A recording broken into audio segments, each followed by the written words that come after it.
الرحمن الرحيم ولقد نجينا بني إسرائيل من العذاب المهين من فرعون إنه كان عاليا من المسرفين۔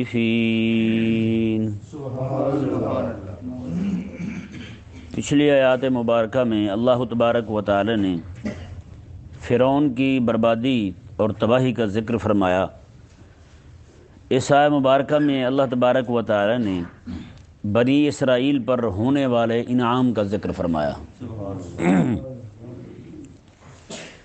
اللہ تبارک و تعالی نے ارشاد فرمایا وَلَقَدْ نَجَّيْنَا بَنِي إِسْرَائِيلَ مِنَ الْعَذَابِ الْمُهِينِ، فرمایا کہ ہم نے بنی اسرائیل کو ذلت والے عذاب سے نجات دی، من فرعون، فرعون سے بھی نجات دی، انہ کان عالیا من المسرفین، بے شک فرعون جو ہے یہ بڑا متکبر اور حد سے بڑھنے والا تھا۔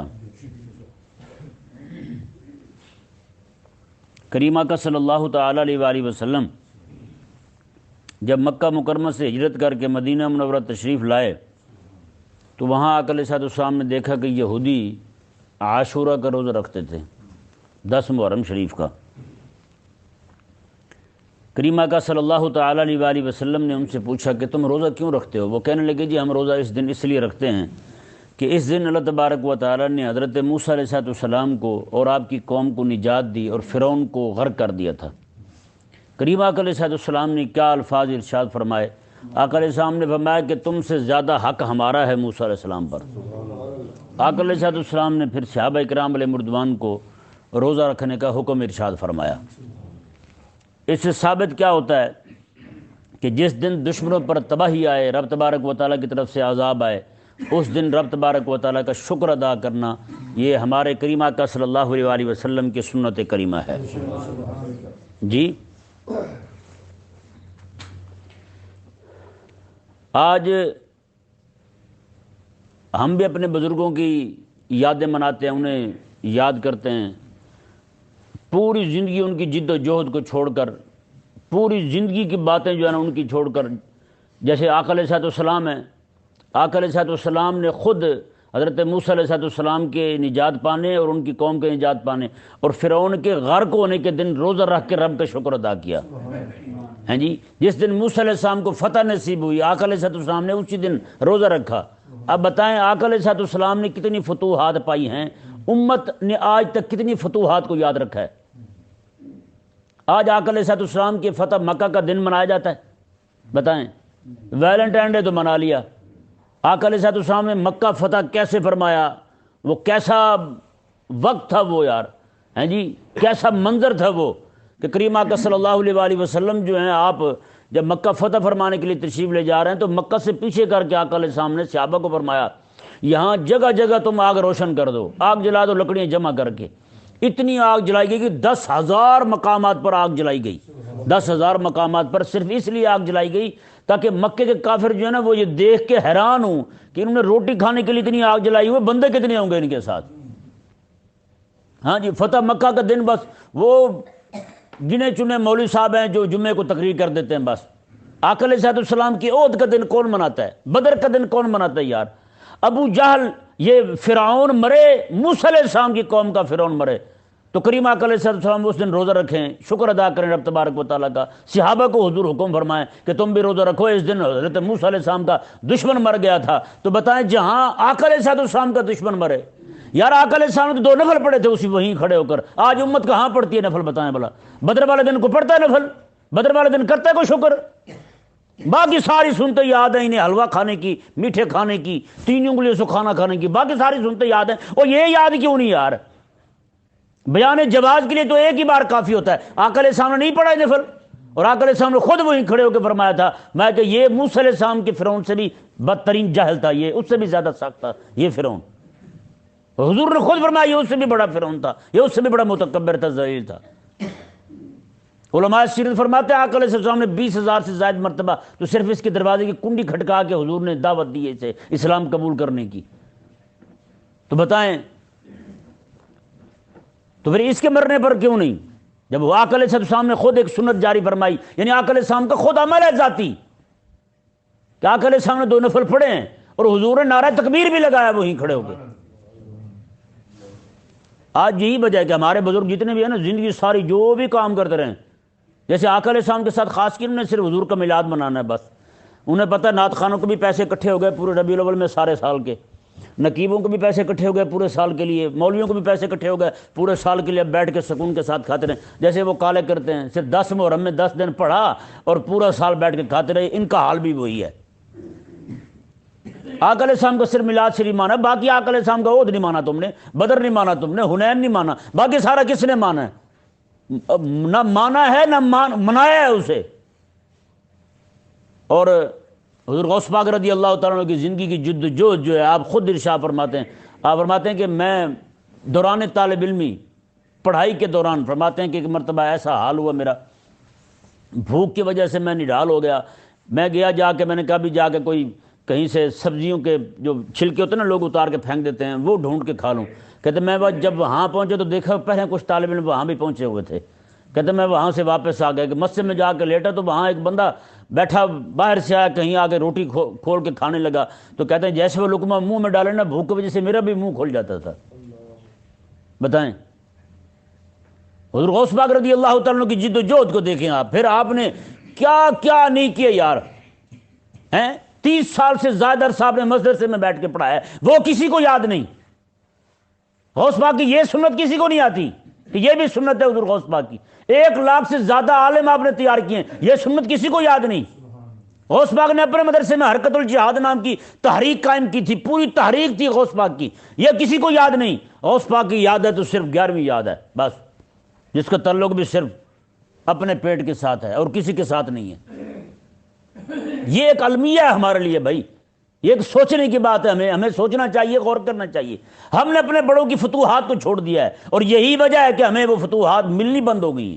ہمیں اس لیے فتوحات نہیں مل رہی کہ ہم نے بڑوں کی فتوحات کو بیان نہیں کیا، ان کی جو قربانیاں تھیں، ان کی جو کوششیں تھیں، ان کی جو جد و جہد تھی، اسے ہم نے بیان ہی نہیں کیا، اپنے بچوں کو نہیں بتایا۔ جب تک بتائیں گے نہیں تو بچے ظاہری بات ہے فلمیں دیکھیں گے، ڈرامے دیکھیں گے، اور رجیت سنگھ جو ہے ذلیل کانا، اس کے فین بنیں گے یہ لوگ۔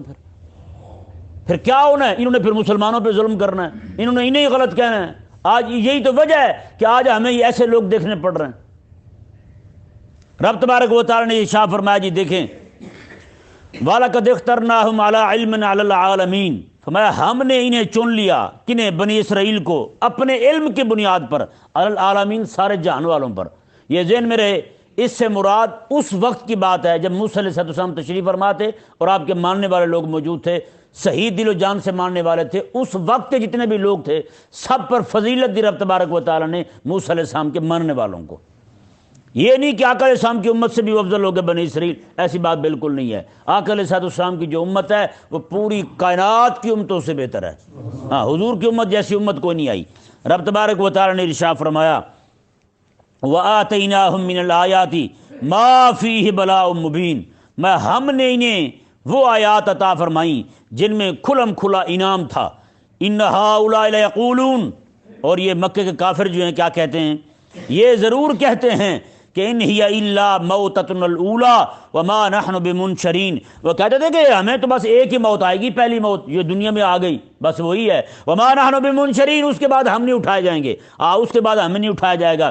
رب تعالیٰ نے فرمایا کہ انہوں نے، مکے کے کافروں نے آقا علیہ السلام کو کہا اور حضور کے صحابہ کو کہا، اور تم کہتے ہو مرنے کے بعد اٹھایا جائے گا، تو پھر اس طرح کرو، فاتوا بآبائنا ان کنتم صادقین، پھر لاؤ نا ہمارے وڈیروں کو قبروں سے نکال کے، زندہ کر کے لاؤ اگر تم سچے ہو تو۔ فاتوا بآبائنا ان کنتم صادقین، ہمارے باپ کو لاؤ، ابن کلاب کو لے آؤ، ہمارے سامنے لاؤ تاکہ ہمیں بھی یقین ہو واقعی تم سچے ہو۔ یہ عجیب احمق ہیں، یہ ان کا مطالبہ ہی ایسا تھا جیسے ہم سے مطالبہ ہوتا ہے ان کا۔ ہاں جی، وہ مولوی صاحب پھر نئی ایجاد کیوں نہیں کر رہے؟ آج مدرسے بنے، مولوی نے کوئی سائنسی ایجاد کی ہو۔ میں نے کہا یار باقی ساری باتیں چھوڑو، سائنس تم پڑھ رہے ہو یا ہم پڑھ رہے ہیں؟ وہی پڑھ رہے ہیں نا، سکولوں میں سائنس پڑھا رہے ہیں، یہ مدرسوں میں پڑھا رہے ہیں، سکولوں میں پڑھا رہے ہیں نا۔ تو بتائیں سکولوں نے پھر آج تک کون سا سائنسدان پیدا کیا ہے؟ کون سی چیز ہے انہوں نے ایجاد کی ہے؟ یہ تو ایسے احمق اور پاگل ہیں، یہ امریکہ کے مقلد ہیں، امریکہ کے ڈاکٹروں کے مقلد ہیں، یہاں بیٹھے کھانس کے کہہ رہے ہوتے ہیں جی امریکہ کے ڈاکٹروں نے تحقیق کی ہے۔ میں نے کہا جناب بدھو نے کیا کیا ہے؟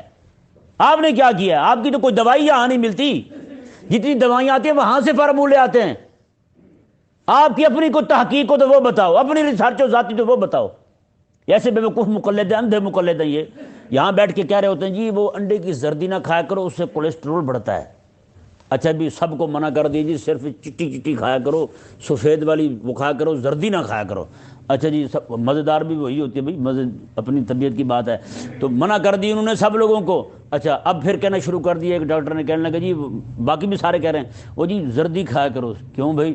کہتے ہیں اس لیے کہ امریکہ کے ڈاکٹروں نے تحقیق کی ہے، اس سے جو کولیسٹرول بڑھتا ہے نا وہ غلط والا نہیں بڑھتا، وہ صحیح والا بڑھتا ہے۔ میں نے کہا بتا بدھو تیرا بھی کچھ نظریہ ہے؟ تو نے بھی کوئی مجتہد پیدا کیا ہے؟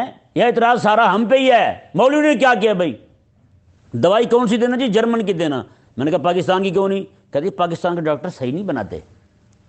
میں نے کہا بتا بھائی پھر کہاں جائیں؟ یہ فارمولہ کہاں کا جی؟ امریکہ کا فارمولہ ہے۔ اچھا جی دوائی یہ والی لیں، پاکستانی کمپنی کو نہیں وہ نہ یار وہ نہ دینا۔ کیوں بھائی؟ یہاں کے ڈاکٹر بے ایمان ہیں۔ میں نے کہا تب بتاؤ بھائی ہمیں بھی سمجھاؤ نا۔ اصل میں بات یہ ہے کہ ہمارے مولوی بیچارے سیدھے سادے ہیں مسلمان جو ہے نا، یہ ان کی باتوں میں آ کر جواب ڈھونڈنے شروع کر دیتے ہیں۔ بھائی ان کو پکڑو، ان کے گریبان کو پکڑو، ہم تم نے کیا کیا آج تک بھلا بتاؤ؟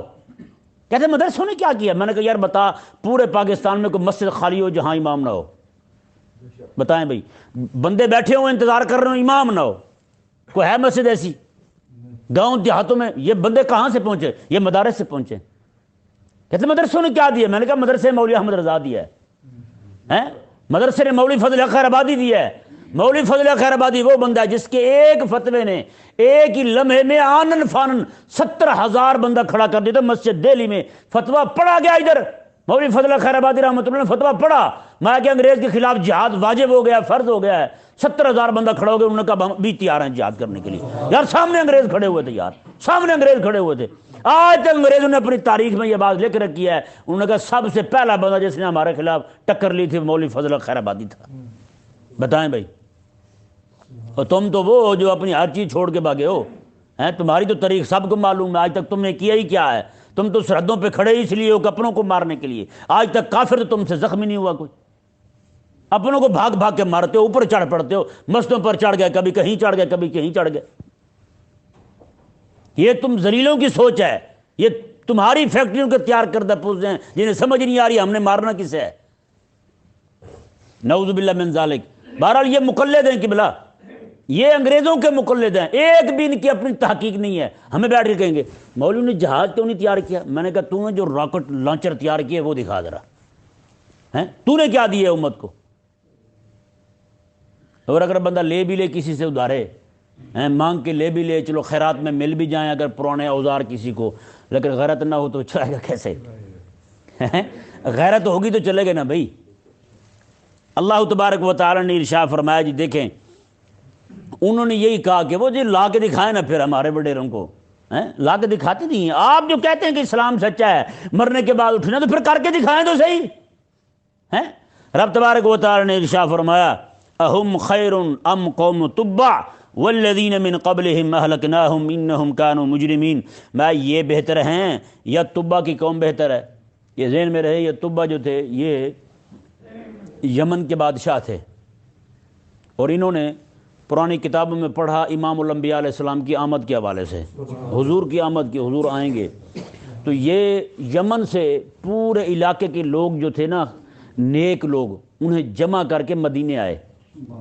انہوں نے پڑھا نا کہ آقا علیہ السلام مکہ سے ہجرت کر کے مدینے آئیں گے اور یہیں حضور قیام فرمائیں گے، تو یہ وہاں سے روانہ ہوئے، یمن سے بندوں کو لے کر آئے، لوگوں کو پورے قبیلوں کو لائے یہاں بسانے کے لیے۔ مدینے میں آ کر پورے مدینے میں گھر تعمیر کیے، انہوں نے مستریوں سے تعمیر کروائے کہ یہاں حضور آئیں گے، اور ایک خط لکھ کر دے گئے، آقا علیہ السلام کے نام سلام بھی تھا اور نیک خواہشات کا اظہار بھی تھا۔ حضور میں اس وقت تک زندہ رہا تو آپ کے ساتھ کھڑے ہو کے جہاد بھی کروں گا۔ اس طرح کی اور بھی باتیں تھیں کافی ساری۔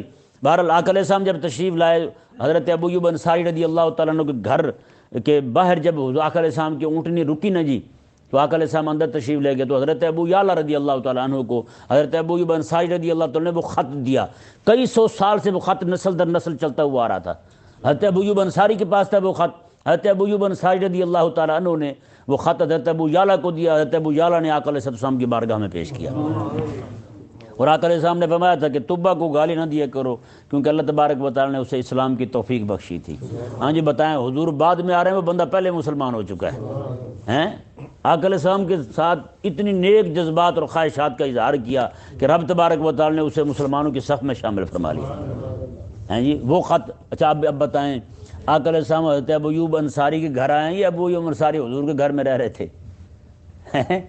حضرت ابو ایوب انصاری رضی اللہ تعالیٰ تو حضور کے گھر میں رہ رہے تھے، اس نے پورا مدینہ حضور کے لیے آباد کیا تھا، بندوں کو رکھا تھا وہاں اس لیے تاکہ حضور آئیں تو یہ حضور کی خدمت گزار بنے، ہیں آقا علیہ السلام کی خدمت گزاری کریں آقا علیہ السلام۔ اور مزے کی بات دیکھیں، پھر اسلام کا جھنڈا اٹھا ہی مدینے سے ہے جی، غلغلہ جو اسلام کا بلند ہوا نا جی، اسلام کو جو فتوحات نصیب ہوئی وہ مدینے آ کر ہوئی ہیں۔ اتنے بندے مکے میں مسلمان نہیں ہوئے جتنے مدینے میں آ کے مسلمان ہوئے، اسلام کی حکومت قائم ہی مدینے میں ہوئی ہے۔ اس سے ثابت یہ ہے کہ جب حکومت کے اسلام کے ہاتھ میں ڈنڈا ہو نا تو پھر اسلام بھی پھیلتا ہے اور اس کا دفاع بھی مضبوط طریقے کے ساتھ ہوتا ہے۔ رب تبارک و تعالی نے ارشاد فرمایا کہ اس سے پہلی جو ہم نے طبہ کی قوم کو بھی تباہ کیا، طبہ کی قوم ماننے والی نہیں تھی، وہ کافر تھے، وہاں کے رہنے والے جو تھے، اللہ تعالیٰ نے فرمایا انہیں بھی ہم نے تباہ کیا، ان سے پہلوں کو بھی تباہ کیا، قوم عاد کو، سمود کو، اہلکناہم، سب کو ہم نے ہلاک کر دیا، انہم کانوا مجرمین، یہ سارے مجرم لوگ تھے۔ کون لوگ تھے؟ مجرم لوگ تھے۔ اللہ تعالیٰ نے ارشاد فرمایا وما خلقنا السماوات والارض وما بینہما لاعبین، فرمایا کہ ہم نے آسمانوں اور زمینوں اور جو کچھ ان کے درمیان ہے، ہم نے انہیں کھیل کے طور پر تھوڑا بنایا ہے، ہم نے انہیں کھیل کے طور پر نہیں بنایا جیسے کھیل ہوتی ہے ایسے بے مقصد آیا کھیلا، 4 چھکے 4 چوکے اور 2-4 گیندیں منہ پہ لگی اور وہ جا رہے ہیں، ہے یا نہیں؟ کچھ بھی نفع نہیں ہوا۔ رب تبارک و تعالیٰ نے ہم نے یہ سارا کچھ جو بنایا ہے نا، رب تعالیٰ نے فرمایا ہم نے صرف اس لیے بنایا ہے کہ قیامت کا دن قائم ہوگا اور تم سے پوچھا جائے گا تم نے حق کا ساتھ دیے یا نہیں دیا، اس کا مقصد ہے، بے مقصد نہیں ہے، یہ کھیل بے مقصد ہوتی ہے۔ رب تبارک و تعالیٰ نے ارشاد فرمایا وما خلقناہما الا بالحق ولکن اکثرہم لا یعلمون، میں ہم نے جو بھی پیدا کیا، آسمان زمین جو کچھ ان کے مابین ہے، حق کے ساتھ پیدا کیا، ولکن اکثرہم لا یعلمون، لیکن اکثر لوگ نہیں جانتے، اکثر لوگ نہیں جانتے۔ ان یوم الفصل میقاتہم اجمعین، میں بے شک ان کے فیصلے کا دن جو ہے وہ سب کے فیصلے کا دن مقرر کیا جا چکا ہے۔ یوم لا یغنی مولا عن مولا شیئا ولا هم ینصرون، میں یہ وہ دن ہوگا جس دن دوست کو کسی طرح کا نفع نہیں دے گا، ولا هم ینصرون، اور نہ ہی ان میں سے کسی کی مدد کی جائے گی، الا من رحم اللہ، ہاں جس پر اللہ رحم فرما دے، ہیں جس پر اللہ رحم فرمائے، اللہ تعالیٰ حضور کی ساری امت پر رحم فرمائے۔ انہ هو العزیز الرحیم، بے شک وہ عزتوں والا مہربانی فرمانے والا ہے۔ دیکھیں جی اگلے پورے رکوع میں اللہ تبارک و تعالیٰ نے 2 چیزوں کا ذکر فرمایا، ایک تو کافروں کی جہنم کے اندر جو انٹری ہے، ان کا داخلہ ہے وہ بیان فرمایا، ان کی سزا کا بیان فرمایا، ان کے کچھ کھانوں کا ذکر فرمایا، ان کے لیے جو آگے ریسٹورنٹ کھلا ہوا ہے نا اس کا ذکر فرمایا ہیں، اور اہل ایمان کے لیے جو رب تبارک و تعالیٰ نے نعمتیں تیار کی ہیں جنت میں ان کا ذکر فرمایا ہیں۔ رب تعالیٰ نے فرمایا ان شجرۃ الزقوم، میں زقوم کا جو درخت ہے، طعام الاسیم، یہ کافروں کی خوراک ہے، وہاں کافروں کا رزق وہی ہے، ان کی خوراک، ان کا کھانا وہی ہے جو زقوم کا درخت ہے۔ اور زقوم آقا علیہ السلام کا فرمان ہے، یہ درخت جو ہے نا اس کا ایک قطرہ، اس کے پانی کا ایک قطرہ زمین پر آ جائے، زمین آسمان سارے تباہ ہو جائیں۔ حضور فرماتے ہیں جسے خوراک ہی یہی دی جائے اس کا کیا بنے گا؟ رب تبارک و تعالیٰ نے ارشاد فرمایا کل مہل یغلی فی البطون کغلی الحمیم، فرمایا کہ یہ وہ کھانا ہے، فرمایا کہ جیسے تانبا ہوتا ہے نا، تانبا کھولتا ہے، پوری آگ نیچے جل رہی ہو، تانبا کھول رہا ہو، اللہ تبارک و تعالیٰ نے فرمایا کغلی الحمیم، جہنم کے اندر کھولتا ہوا پانی ان کو اسی طرح پلایا جائے گا، وہ جناب ان کا کھانا ہوگا، ان کے پیٹ اسی طرح کھولیں گے۔ اللہ اکبر۔ رب تعالیٰ نے فرمایا، پھر رب تعالیٰ کی طرف سے حکم ہوگا خذوہ فاعتلوہ الی سواء الجحیم، انہیں پکڑو سب کو، گرفتار کرو ہیں، فَاعْتِلُوهُ إِلَىٰ سَوَاءِ الْجَحِيمِ، انہیں جہنم کے عذاب کے عین وسط میں گھسیٹ کر لے جاؤ، جہنم کے عذاب کے عین وسط میں درمیان میں گھسیٹ کر رگڑتے ہوئے انہیں لے جاؤ، ثُمَّ صُبُّوا فَوْقَ رَأْسِهِ مِنْ عَذَابِ الْحَمِيمِ، میں کہ پھر جہنم کا جو کھولتا ہوا عذاب ہے ان کے سر پر انڈیلو، سر پر انڈیلو ان کے۔ اچھا جی، یہ جو اگلی آیت مبارکہ ہے یہ بالعموم سارے کافروں کو یہی کہا جائے گا انہیں ذلیل کرنے کے لیے، لیکن بالخصوص جو ہے یہ ابو جہل کو کہا جائے گا، ابو جہل کو۔ نعوذ باللہ، ابو جہل نے آقا علیہ السلام کو کہا تھا ان دو پہاڑوں کے درمیان سب سے عزت والا میں ہوں جی۔ رب تبارک و تعالی نے فرمایا قیامت کے دن فرشتے اسے ذلیل کرنے کے لیے کہ میں نے جو ریسٹورنٹ کا لفظ بولا تھا نا اس کی وجہ یہ بیان ہو رہی ہے۔ رب تبارک و تعالی نے فرمایا کہ جہنم کا ایسا عذاب، وہ زقوم کا درخت اور کھولتا ہوا پانی اور کھولتے ہوئے تانبے کی طرح جہنم کا عذاب جو ہے، رب تعالی نے فرمایا پھر اسے کہا جائے گا ذوق، اب مزہ لے، اوئے ذوق، اب مزہ لے، چس چک، انک انت العزیز الکریم، بے شک تو بڑا عزتوں والا اور کرم والا تھا، تو بڑا کریم بنتا تھا نا، بڑا عزت والا تھا، اب چکھ ذرا مزہ اس کا۔ رب تبارک و تعالی نے فرمایا ان ھذا ما کنتم بہ تمترون، پھر کہا جائے گا ہاں یہی ہے وہ جس کے بارے میں تمہیں شک تھا، تم کہتے تھے نہیں آئے گی قیامت، اب آئی ہے یا نہیں آئی، جہنم سامنے ہے یا نہیں ہے، مومن جنت چلے گیا یا نہیں چلے گیا، بتاؤ اب پھر۔ رب تبارک و تعالی نے ارشاد فرمایا جی ان المتقین فی مقام امین، بے شک پرہیزگار لوگ جو ہیں یہ امن والی جگہ پر ہوں گے، فی جنات و عیون، یہ جنتوں میں اور چشموں میں ہوں گے، یلبسون من سندس و استبرق متقابلین، فرمایا یہ جنت میں موٹی ریشم اور پتلی ریشم پہنے ہوئے ہوں گے، متقابلین سارے آمنے سامنے بیٹھے ہوں گے۔